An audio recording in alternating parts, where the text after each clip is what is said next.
So, I wanted to talk a little bit about the travel hacks for the 6 week challenger. And guys, basically, these are things that I've picked up over the years.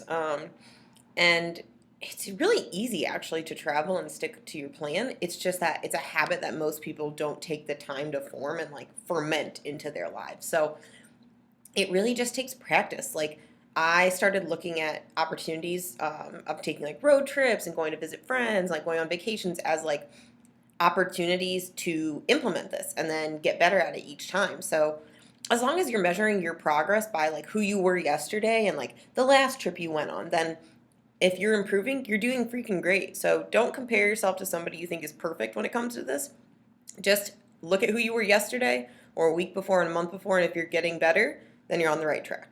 Um, so basically, it has to do with just preparation. So the biggest thing is like if you're going somewhere that's going to require travel. I see a lot of people don't really know what to do because they're going to be like in a hotel and they're thinking, oh gosh, how am I going to be able to keep all my food and this and that? And it's really quite simple in that you can just ask your hotel for a refrigerator. Like it's as simple as that.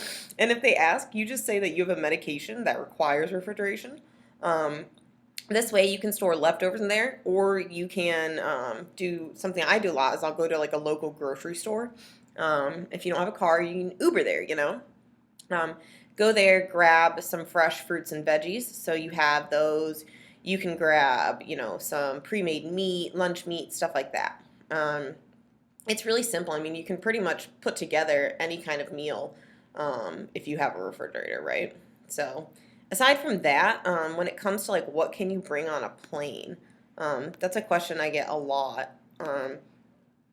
Basically, planes, they'll let you bring anything that's not um, like uh, I don't know how to explain it. Like you can't bring pudding on a plane, right?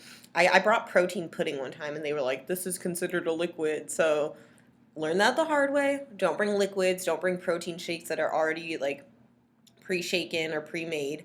Um, However, things you can bring that are like my staples: tuna, plain rice cakes, individual servings of peanut butter packets. You can usually find those at like Walmart or Target. Protein powder, just portion it out into some Ziploc bags and bring it. Um, Single servings of nuts, so like the almonds that come in 100-calorie packs, that kind of deal. Pre-measured oats in a Ziploc bag, so I'll pre-measure oatmeal or dry pasta, things like that, and bring it in a bag.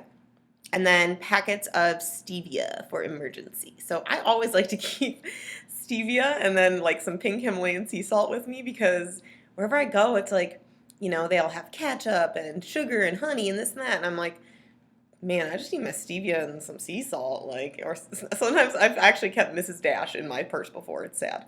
But dude, you got to do what you got to do to stay on track. So people look at you funny, that's their problem. Majority of the people are overweight. You don't want to be that way anymore.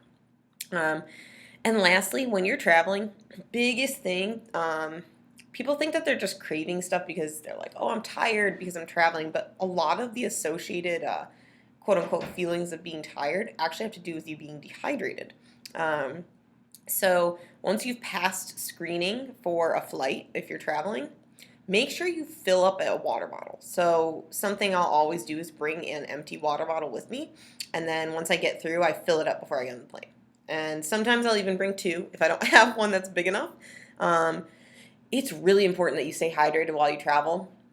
Otherwise, you're going to feel more tired, you're going to be more jet lagged, and you'll be more likely to give in to those cravings of sugar and salty foods because you're throwing your hormones off that way.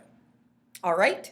So, overall, it's really not that hard. It's just like knowing what to do and then doing it. So, I challenge you, like, next time you go on a trip, freaking pull this sucker out and be like, I am going to make this like the one time I go on a trip and don't gain 10 pounds, okay?